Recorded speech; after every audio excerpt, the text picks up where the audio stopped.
제가 일본 와서 180일 동안 판매한 물건은 3억 9,241만 3,030원. 이 스노볼은 전부 다 저는 결론은 이 핵심에서 나온다.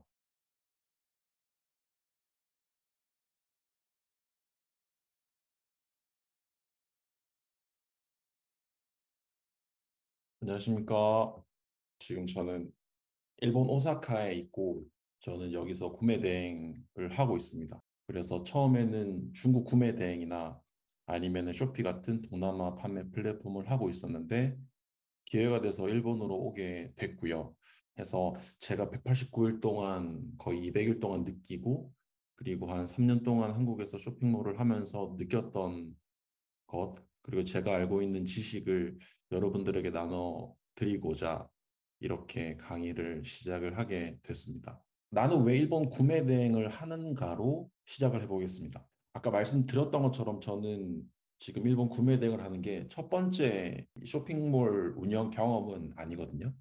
아마도 여기도 그냥 중국 구매 대행이나 일본 구매 대행 아니면 다른 구매 대행을 하시는 분들도 계시겠죠. 그래서 구매 대행을 해보지 않은 분들을 위해서 간략하게 제가 하는 이 일이 어떤 프로세스로 진행이 되는지를 제가 소개를 하겠습니다. 구매 대행이라는 거는 여러분들이 네이버나 어떤 쿠팡이나 어떤 플랫폼에서 해외 제품을 구매를 하고 싶은데 직구라고 하기에는 해외 사이트에 직접 들어가서 내가 구매를 해야 되니까 번거로워서 한국에 있는 판매자한테 해외에 있는 상품을 구매하는 경우가 있습니다. 저라는 사람은 중간 입장에서 소비자한테 물건을 팔지만 결국에 저도 현지에서 물건을 구매를 해서 보내주는, 다시 말하면 구매 대행, 구매를 대신해주는 업을 하고 있습니다. 그래서 구매 대행이라는 게 사실 쇼핑몰을 하시는 분들의 많은 분들이 쇼핑몰을 할 때 구매 대행으로 시작을 하시거든요. 저희가 부산에서 오프라인 모임도 주기적으로 해오고 있는데 여기 모임에 오신 분들이 있다면 아시겠지만 대화를 나눠보면 거의 다 쇼핑몰을 운영하고 계시고 그리고 그 중에 대부분은 구매 대행을 하고 계시죠. 근데 또 그 중에 대부분은 중국 구매 대행을 하고 계십니다. 그래서 왜 중국 구매 대행을 하고 계시냐? 저도 작년까지만 해도 중국 구매 대행을 열심히 했고 아직도 중국 구매 대행은 좋다라고 생각을 합니다. 하지만 제가 일본에 와 있는 상황에서는 중국 구매 대행을 하지 않아도 되겠다. 다른 걸로 해보자라는 생각이었거든요. 그러면 중국 구매 대행은 지금은 제가 왜 하지 않는가를 말씀을 드릴게요. 중국 구매 대행을 많은 분들이 처음에 쉽게 접할 수 있는 이유가 뭐냐면 중국 구매 대행을 할 때 결국에 중요한 거는 대량 등록이라고 저는 생각을 해요. 어떤 상품을 대량 등록하는지는 물론 그 퀄리티는 중요하겠지만 결국 핵심적인 결과를 만들어내는 행위는 많은 상품을 등록을 하는 것이라고 생각을 합니다. 그래서 대량 등록을 해야 되고요. 구매 대행을 하기 위해서는. 그리고 대량 등록에 따른 이 주문 처리도 제가 배대지를 통해서 해야 됩니다.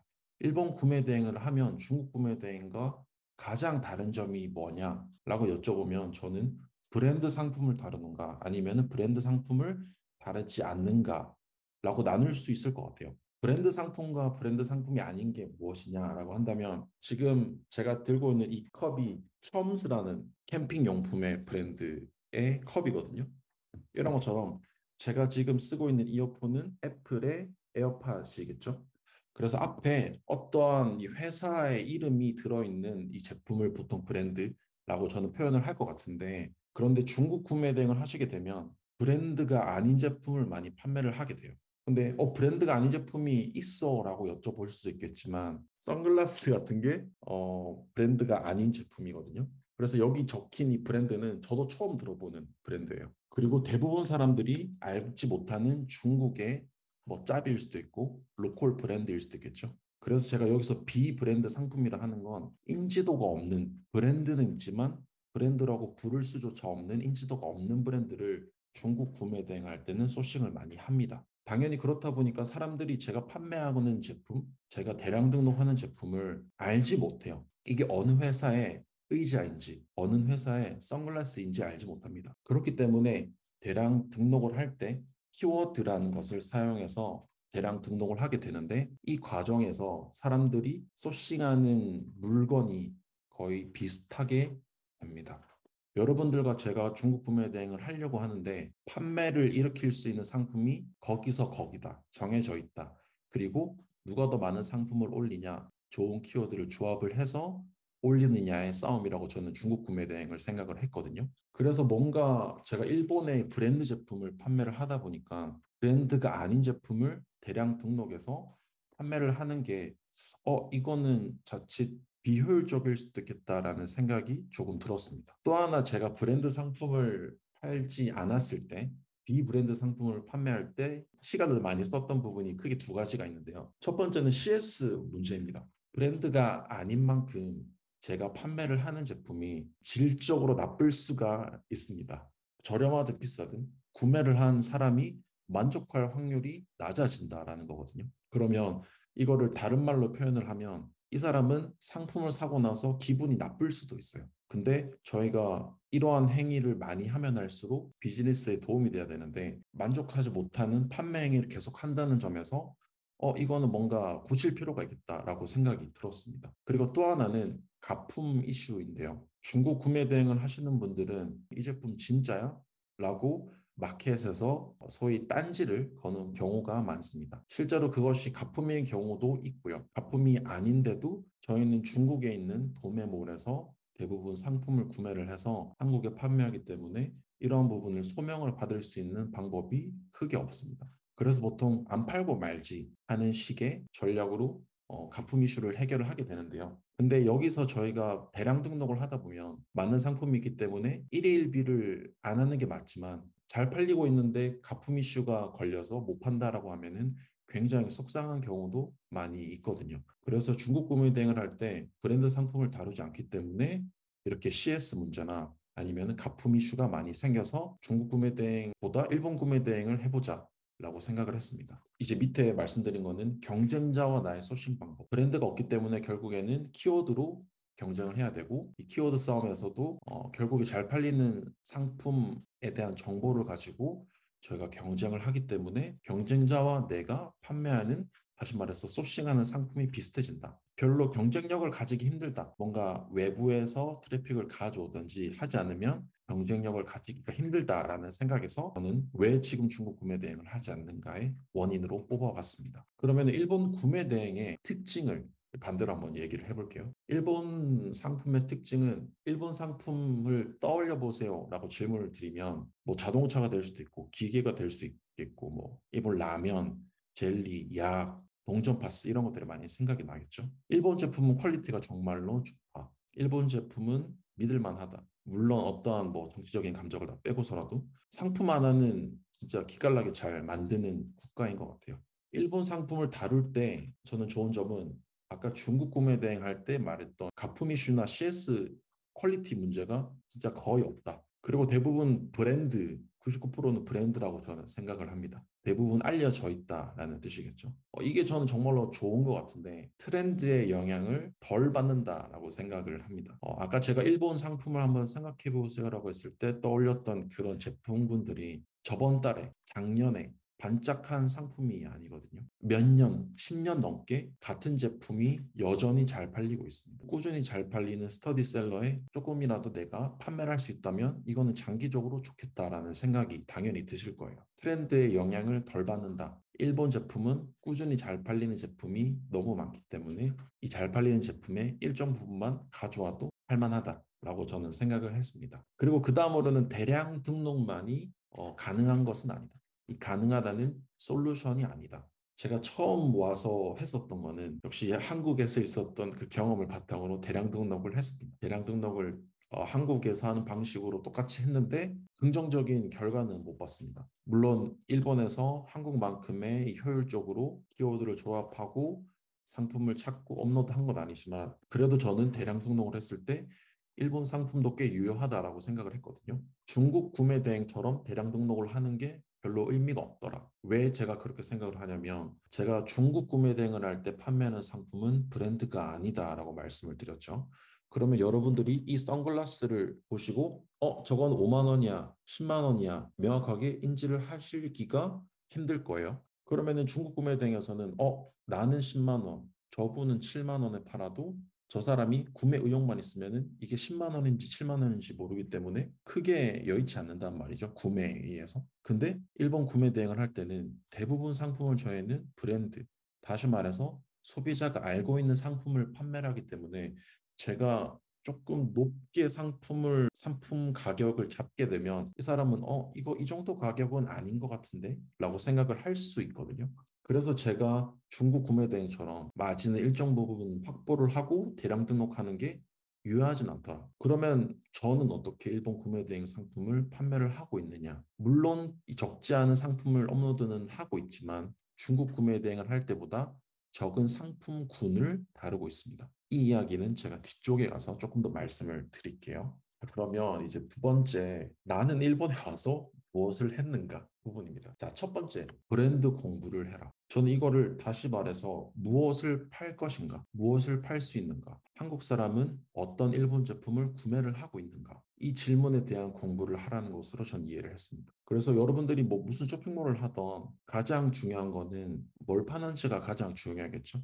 제가 뭘 파는지에 대해서 저의 관점은 잘 팔리는 거를 나도 팔자라는 전략입니다. 이 현지 관광객은 무엇을 구매하는가입니다. 일본 여행을 와 보신 분들이 많으시겠죠. 관광객이 너무 많습니다. 이 관광객을 소스의 시작이라고 저는 생각을 했어요. 제가 일본에서 컵라면을 사려고 하는데 거의 대부분의 많은 부분의 사람이 일본에서 컵라면을 먹었던 그 기억으로 산다고 저는 생각을 합니다. 이거를 다르게 표현하면 뭐냐면 현지에서 관광객이 무엇을 구매하는지를 알면 내가 일본 구매 대행을 할 때 어떤 상품을 팔아야 하는지 알 수 있다라고 저는 생각을 했거든요. 일본은 이제 길거리에서 쇼핑을 많이 하는 경향이 있거든요. 길거리에 이제 상점가 많이 배치가 되어 있기 때문에 거기에 있는 드럭스토어라면은 화장품도 팔고 이제 먹을 것도 팔고 다양하게 판매하는 마켓 상점이다라고 생각을 해주시면 될 것 같아요. 그래서 드럭스토어에 가서 보셔도 되고요. 백화점에 가서 보셔도 되고요. 양판점, 뭐 홈센터 거기서 어떤 상품을 배치하고 무엇을 사는지만 봐도 단번에 알 수 있다는 거죠. 일례로 돈키호테에 갔는데 결국에 구매하는 거는 1층에 있는 제품이 거의 다라는 거죠. 1층에 있는 약이라든지 1층에 있는 과자라든지 젤리라든지 뭐 마실 거 컵라면 다 정해져 있다라는 거죠. 내 친구들이 뭘 사는지만 봐도 내가 뭘 팔아야 되는지는 좁힐 수 있다라고 말씀을 드릴게요. 그리고 두 번째로는 이 트래픽 높은 곳에서 검색을 해보는 것이라고 저는 이제 추천을 드립니다. 트래픽이 높은 곳, 뭐 네이버, SNS, 유튜브, 뭐 카페, 블로그 이런 곳에서 검색을 하는 겁니다. 어떻게 검색하냐면 뭐 일본 직구, 일본 구매대행, 일본 구대, 일본 필수템, 일본 돈키호테 등등 검색을 하시면 굉장히 다양한 컨텐츠들이 뜰 거예요. 그럼 그 컨텐츠들이 결국에는 사람들이 관심이 있는 제품군이다라고도 알 수가 있겠죠. 그러니까 유튜브에서 본 내용인데 일본 구매 대행을 하는 카페들이 많이 있거든요. 거기서 사람들이 일본 구매 대행을 한 거를 이렇게 사진 올리고 리뷰를 하는 게 많더라고요. 그게 무슨 말이냐면 실제로 저의 잠재 고객인 일본 구매 대행을 하는 사람들이 어떤 거를 구매했는지를 딱 알 수가 있거든요. 근데 그것만 정리해도 차근차근 트래픽은 가져갈 수 있다라고 생각을 하거든요. 그리고 그 다음은 키워드 사이트를 이용하는 겁니다. 키워드 사이트를 이용하면 좋은 점은 수요를 파악할 수 있는 것과 더불어서 판매를 할 때 써야 할 키워드도 같이 공부를 할 수 있다. 그리고 정리해 둘 수 있다라는 장점이 있습니다. 어떠한 카테고리에 판매할 상품이 많이 있겠다라는 것만 인지가 되시면 키워드별로 카테고리별로 들어가서 직접 검색량을 확인하는 게 너무 좋습니다. 그래서 제가 추천드리는 방법은 이 아이템 스카우트를 이용하는 건데요. 아이템 스카우트의 장점이 또 하나 있습니다. 제가 검색을 하는 키워드에 대해서 동향이 나옵니다. 제가 일일이 들어가서 이 키워드는 얼마나 많이 검색되지? 얼마만큼의 트래픽이 있지를 보려고 신경을 안 써도 아이템 스카우트의 크롬 확장자만 다운받아도 이거는 쓸 수 있다. 그래서 제가 뭐, 일본 컵라면이 좋나라고 했을 때, 3월부터 계속 거의 한 10,000대 검색량을 기록하고 있구나. 11월 되니까, 와, 이거 2월 되니까 24,000, 2배, 더블이다. 그러면은 이거를 구매하는 사람이 그만큼 많아진다라고 대략적으로 저희가 인지를 할 수가 있거든요. 이렇게 검색량이 많아지는 키워드를 공략을 하고 저장을 하는 게 저는 좋다라고 생각을 합니다. 키워드 검색 사이트를 이용하는 방법에 대해서 간략하게 제가 보여드릴게요. 아이템 스카우트에 들어옵니다. 그리고 아이템 발굴을 누르시게 되면 카테고리를 선정할 수가 있습니다. 근데 엑셀로 보는 게 더 편하겠죠? 엑셀 다운로드 버튼을 눌러줍니다. 이렇게 엑셀이 나옵니다. 쇼핑성만 봅니다. 총 검색 수와 경쟁 강도를 봅니다. 그럼 여기서 대표님들이 머릿속에 인지하고 계시는 그 제품군을 생각을 하면서 내가 일본에서 어떤 상품을 구매해서 팔 수 있을지를 보는 겁니다. 일본 식품 있겠고요. 일본 식품 직구 있겠고요. 그리고 쭉쭉 내려봅니다. 니신은 일본 라면 회사입니다. 식품 회사죠. 니신푸드. 그래서 니신푸드의 컵라면이 굉장히 유명하고 잘 팔립니다. 이치란 라멘도 현장에서 먹는 뿐만 아니라 현장에서 판매하는 이 제품들이 있거든요. 그 제품들 온라인에서 너무 잘 팔린다. 검색 수만 해도 46,900에 달한다. 이치란 라멘 같은 키워드를 찾는 겁니다. 여러분들이 관심 있는 카테고리에서 쓸 수 있는 키워드 검색량만 엑셀에 정리해놔도 판매할 수 있는 상품을 찾았을 때 그 상품에 어떤 키워드를 쓸 수 있는지도 한 번에 매칭이 되기 때문에 저는 이 작업을 많이 했습니다. 그래서 저는 어떻게 했냐면 이렇게 카테고리별로 키워드를 계속 정리를 했습니다. 그래서 어떤 카테고리에 어떤 거, 어떤 카테고리 어떤 거라고 정리를 하면서 구매 대행할 때 어떤 키워드를 쓸지를 계속 담아두는 작업을 했습니다. 그리고 네 번째는 네이버 직구라는 게 무엇이냐면요. 네이버 직구를 검색하시면 사이트가 하나 있습니다. 국가별로 들어가 줍니다. 여기에 판매되는 상품이 보통 의류나 화장품 계열이 많은데요. 여기서도 분명히 우리는 정보를 얻을 수 있다. 어떻게 하냐? 여기는 다 조회수와 좋아요를 누르는 횟수가 보인다라는 게 장점이거든요. 그럼 저는 최신 순도 보고 인기 순도 한번 볼 것 같아요. 요 데이터를 활용하는 것도 너무 좋다. 그리고 그 다음으로 마켓 연관 검색어를 제가 말씀을 드린 게 뭐냐면 제가 지금 전달을 드리고 싶은 파트는 바로 요 파트입니다. 일본 컵라면, 호빵면 라면, 육개장 사발면, 일본 라면 요런 키워드를 같이 모아서 저장을 해둬서 사용을 해보는 겁니다. 요거는 사이트 자체에서 일본 컵라면을 검색을 하는 사람은 요런 키워드를 검색할 것 같아라고 추천을 해주는 거죠. 일본 컵라면을 보면 이렇게 연관 검색어가 뜨거든요. 나는 일본 컵라면을 판매를 해보겠다 라고 하면 니신 컵라면을 집중해보고 일본 컵라면 니신 키워드를 집중해보고 이런 키워드들을 제가 모아서 활용을 잘 해야 된다라는 거를 말씀을 드립니다. 그래서 네이버 제외한 마켓은 여기 연관 검색어를 활용하는 것도 좋다. 구매 대행 잘하는 셀러의 뭐를 구경을 하자입니다. 라면만 팔진 않는단 말이죠. 다른 제품도 잘 팔리는 거를 판매를 하고 있겠죠. 그리고 라면을 잘 팔면 다른 것도 잘 팔 확률이 크겠죠. 그 측면에서 여기 1페이지에 보이는 이 경쟁사 선생님들을 그리고 베스트를 봅니다. 구매 대행할 때 많이 쓰던 건데요. 이게 팔리는지 안 팔리는지를 네이버에서는 다 볼 수가 있잖아요. 판매량도 대략적으로 알 수가 있고. 그래서 일간, 주간, 월간 다 보시면서 뭐가 잘 팔리는지를 보는 거죠. 그리고 다 카테고리별로 정리를 해두는 겁니다. 자가리 거가 잘 팔리네. 아까 봤던 니신 컵라면이 잘 팔리네. 아까 UFO 봤었는데 UFO도 잘 팔리네. 아사히 사탕 캔디 잘 팔리네. 일본은 트렌드의 영향을 좀 덜 받는다라고 제가 말씀을 드렸잖아요. 비슷합니다. 니신 컵라면 있죠? 자가리코 있죠? UFO 우동 있죠? 잘 팔리는 상품군들을 정리를 해서 일부분을 가져오자라는 전략을 취하는 게 저는 좋다라고 말씀을 드립니다. 키워드 검색하셔도 되고 직접 보셔도 되고 잘 팔고 있는 사람들 거 베스트 상품으로 보셔도 되고 그 다음에 네이버를 보신 다음에는 저는 큐텐 보는 거를 좋아합니다. 큐텐 일본 이렇게 검색을 하시면 보는 거죠. 딱 봐도 스노우피크 일본 거 같죠? 여기서 구매량도 저희가 알 수 있으니까 위에서부터 보는 겁니다. 구글 크롬캐스트 템퍼 베개도 여름에 정말 많이 팔았던 기억이 있습니다. 그래서 제가 여기서 말씀드리고자 하는 거는 아까 네이버 스마트 스토어에서 보셨던 것처럼 뭘 팔아야 되는지를 알 수 있는 방법은 잘 파는 사람이 뭘 파는지를 보는 게 좋다. 큐텐 중에서도 큐텐닷컴 보시고 글로벌 샵 큐텐도 보십시오. 이츠란 라면 있죠. 곤약 젤리 있죠. 이런 거를 저희가 많이 볼 수가 있습니다. 그 다음으로 제가 말씀을 드리고 싶은 건 왜 잘 팔리는 상품을 찾는가에 대해서 한번 얘기를 해볼게요. 왜 잘 팔리는 상품을 찾는가는 제가 중국 구매 대행을 할 때 어떻게 했냐면 브랜드가 아닌 상품을 열심히 했고요. 경쟁사와 제가 판매하는 전략이 비슷하다라고 말씀을 했잖아요. 이게 무슨 말이냐면 결국에 중국 구매 등을 하는 사람들은 중국 상품 중에서 한국 사람들이 샀던 거를 결국에 키워드를 조합하고 대량 등록을 하는 방식으로 전략을 가져가거든요. 일본에서 너무 좋은 제품인데 제가 아마존 재팬에 있는 상품을 긁어서 올려봤는데 정말로 유입조차 안 되더라고요. 그래서 제가 전략을 바꾼 게 일본에서 잘 팔리는 상품을 한국 키워드를 조합하는 게 아니라 한국 사람이 잘 파는 거를 조합하자라고 전략을 바꿨습니다. 이 큰 물줄기를 하면은 트래픽이나 판매량이 되겠고 작은 물줄기는 제가 가져올 수 있는 일정 부분을 말씀을 드립니다. 그래서 큰 마켓에서 일정 부분을 취하는 거. 예를 들어 네이버 스마트 스토어에 큰 키워드에서 제가 트래픽을 가져오는 것이 될 수도 있겠고요. 그리고 작은 마켓이라면은 상대적으로 스마트 스토어 쿠팡을 제외하면 거의 이제 고만고만한 작은 마켓이잖아요. 작은 부분을 차지하고 있는 이 작은 여러 마켓들을 큰 키워드를 공략하는 것.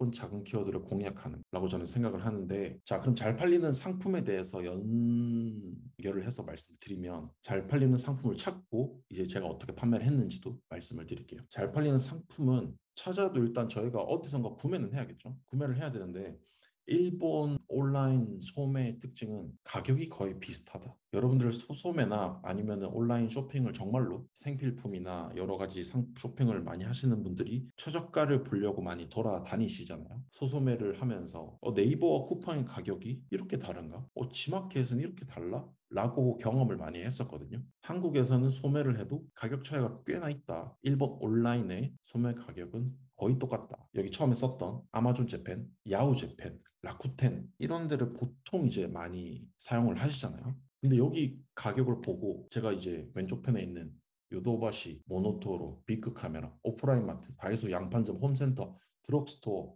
가도 가격이 진짜 거의 비슷하거든요. 이렇게 장점이 될 수가 있습니다. 왜냐하면 일본 상품을 팔아야 되는데 여러분들이나 저나 이 소싱하는 데가 거기서 거기라는 말이거든요. 그래서 결국에는 마진이 거의 비슷하다. 거의 비슷한 상황에서 시작을 할 수가 있다라는 장점이 저는 된다라고 생각을 합니다. 저는 잘 팔리는 상품을 이제 한국에서 키워드 정리를 하면서 찾으셨죠? 그럼 이제 그 상품을 어디서 살 거냐? 아마존 재팬, 야후 재팬, 라쿠텐, 브랜드 공식 홈페이지 이렇게 총 네 가지를 저는 추천드립니다. 그래서 네 가지에서 여러분들이 찾은 상품을 매입을 하시는 거죠. 그 다음으로는 여러분들이 어디서 어떻게 판매라는 행위를 하실 때 똑같이 적용이 되는 걸 거예요. 판매는 결국에 싸게 사서 비싸게 파는 거죠. 구매 대행에서 경쟁력을 가지려면 온라인 도매몰을 찾는 것이죠. 계속 더 싼 데 더 싼 데를 찾아 들어가는 행위가 뭐가 잘 팔리고 어디서 사야 되는지에 대한 기본 네 가지를 하시고 난 다음에는 계속 생각을 하실 거예요. 어떻게 더 싸게 사지? 쟤는 뭔데 저렇게 싸게 사지? 라고 생각을 할 거예요. 그런 부분이 결국에는 필요하다. 어떻게 팔지?로 왔습니다. 핵심은 요거다. 라고 한 줄로 정리를 해봤습니다. 핵심이 무엇이냐? 나보다 비싸게 팔고 있는데 판매량이 있는 곳은 경쟁을 한다. 많이 찾아서 어떻게 해서든 싸운다. 경쟁한다. 이렇게 저는 표현할 것 같습니다. 나보다 비싸게 팔고 있는데 판매량이 있는 곳과 경쟁한다. 그럼 두 가지가 필요해요. 나보다 비싸게 팔고 있는 판매자가 있는 이 공간을 찾아야겠죠. 거기서 노출을 시켜야겠죠. 제가 키워드를 이상하게 쓰거나 노출이 되지 않도록 상품 등록을 하게 된다면 제게 가격이 싸도 노출이 되지 않으니까요. 그래서 두 가지를 하셔야 됩니다. 나보다 비싸게 팔고 있는 데가 어디 있는지, 어떻게 그 마켓에서 노출을 시킬 건지. 자, 그래서 제가 추천하는 판매 방식, 관련 키워드는 정리를 하자. 나보다 싸게 팔든 비싸게 팔든 그 친구의 판매량이 없으면 굳이 볼 필요가 없어요. 판매량이 있는 곳을 우리는 찾아가야 됩니다. 쿠팡과 11번가는 가격 비교를 하시면 돼요. 쿠팡 키워드 검색 광고 저는 이제 추천 안 하고요. 그리고 저는 11번가의 키워드 광고 추천합니다. 그리고 스마트 스토어는 경쟁 강도 키워드 조합하는 거 이거를 추천드리는데 이 대표 마켓에 들어가셔가지고 여러분들이 나보다 비싸게 팔고 있는 애를 찾습니다. 그리고 걔네들이 어떤 키워드를 쓰고 있는지 보시고 그리고 어떤 판매량을 가지고 있는지 판매량이 양수라면 이제 거기 가서 저도 경쟁을 하는 거죠. 그렇게 마켓을 늘려 나가다 보면 판매량이 쌓이고 쌓이고 리뷰가 쌓이고 순위도 올라가고 이 좋은 스노볼이 굴러간다입니다. 그래서 저는 스노볼을 어떻게 굴렸느냐, 가장 많이 나간 게 약 600건 정도 나간 날이 있었는데, 네, 뭐 일부분 정도였던 걸로. 네이버 같은 경우에는 550만 원 정도 되더라고요. 오늘의 집 2,800만 원, 쿠팡 이제 180일 봤을 때 네, 한 요 정도 매출이 됐습니다. 258, 735, 330. 그리고 큐텐도 결제금으로 보시면 달러로 52,000달러 정도. 원화라면은 6,600. 제가 일본 와서 180일 동안 판매한 물건은 약 3억 9,241만 3,030원 정도 됩니다. 그렇게 되는데, 이 스노볼은 전부 다 저는 결론은 이 핵심에서 나온다. 나보다 비싸게 팔고 있는 친구를 찾아서 판매량 있는 곳에 가서 경쟁을 한다. 요것은 저는 절대 변하지 않는다. 이렇게 생각을 합니다. 이렇게 스노볼이 굴러갈 수가 있고요. 김동